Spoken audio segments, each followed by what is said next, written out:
Is an artist not entitled to be greedy with their art? Have I not spilled my own blood, sweat, and tears to craft a masterpiece? A perfect hound sculpted by my own hands. And they think they can just pluck it away from me?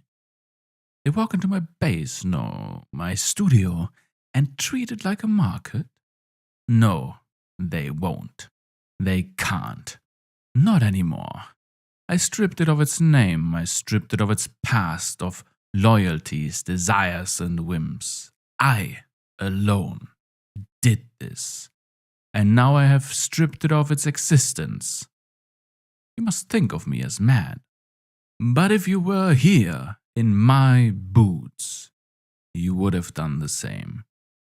To create is to connect, to split off a little bit of your own soul and place it within the heart of every piece of art you make.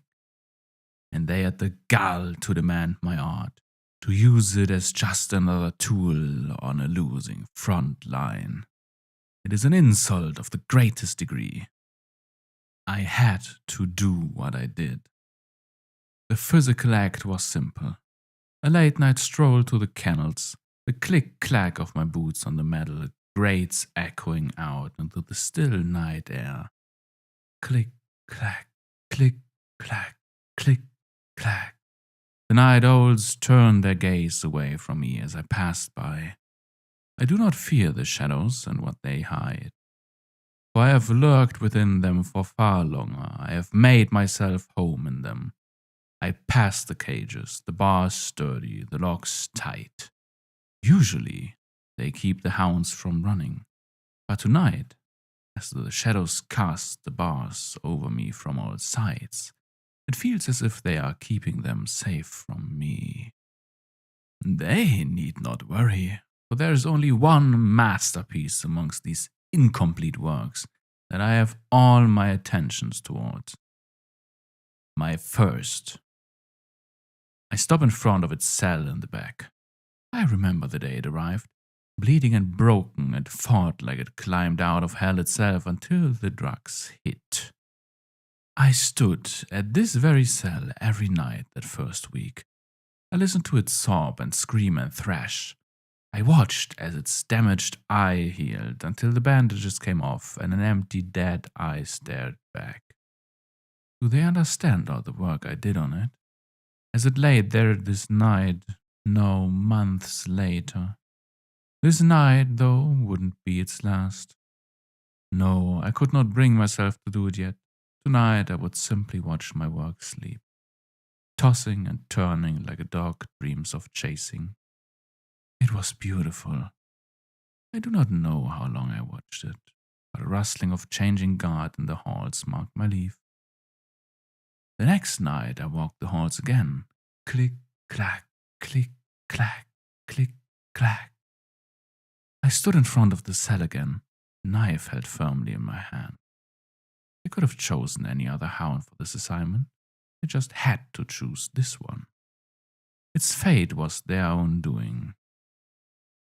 But as I gazed upon it again, taking in all of its details in the dim light, the scar that surrounded its eye, I knew that this second night would not be the one, nor the third, or fourth, or fifth. On the 6th, I finally brought myself to enter the cell. A keycard swipe and a terrible grinding as the door opened brought me face to face with it.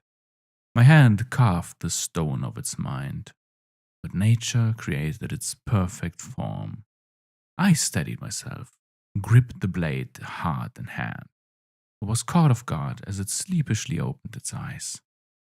Working eye trying to take in the shape in the dark, but its dead vulture eyes stared right into mine. I quickly made haste in leaving the cell before it could understand this was more than just a half-awake dream. Click, clack, click, clack, click, clack as I rushed back to my room. I did not sleep this night, thinking of its eyes staring at me. I know there was nothing behind it, but in that small moment I felt like I could grasp all the emotions inside its broken mind. I looked into my art and it stared back and showed me the soul it took to craft it. I could not delay what I must do any more. They would be coming for it soon. The 7th night would be my last chance. And so, still not sleeping since the previous evening, I made my walk again. Click, clack, click, clack, click, clack. I could swear that on this night there was pity, not fear, on the faces I passed in the dark. Was it because they knew they were taking it, or did they somehow know what I was to do?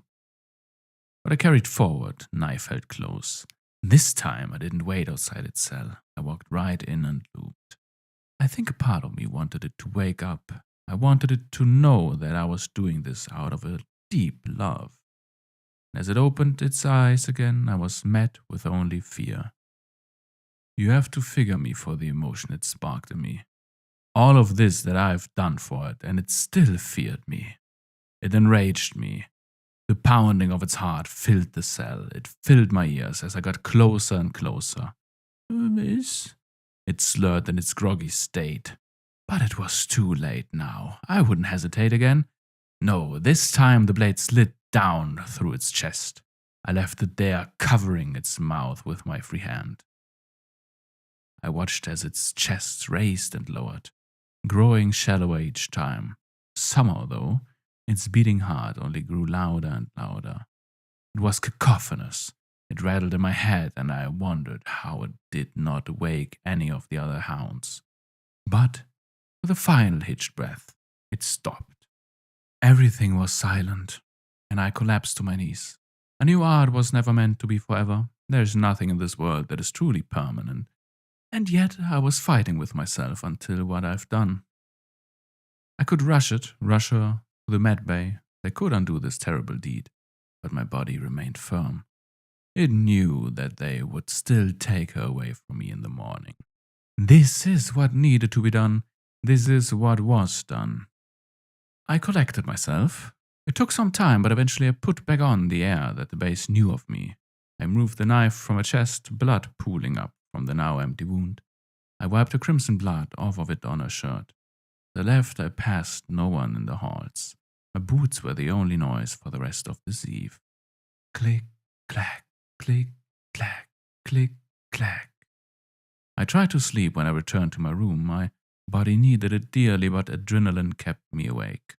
The sound of her heart kept me awake, staring up at my ceiling until the morning guard checks occurred, rushing towards my office to alert me to my own deeds in the night. It's dead, ma'am.